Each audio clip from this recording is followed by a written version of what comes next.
Now to something a little quieter than a carillon, literally.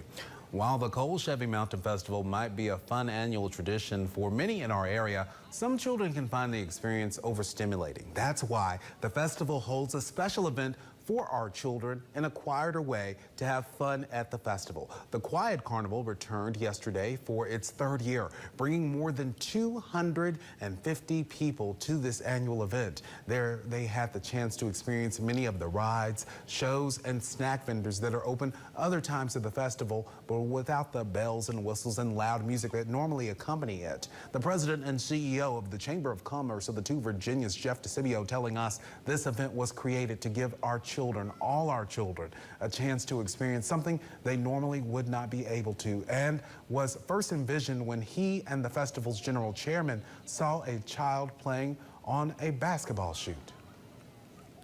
She actually let the child shoot multiple times. Of course, they never got close to making the basket, but she gave them the biggest prize at the end of the day.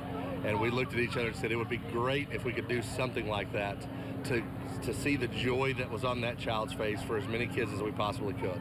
So we started planning it right then and there, and that was 3 years ago.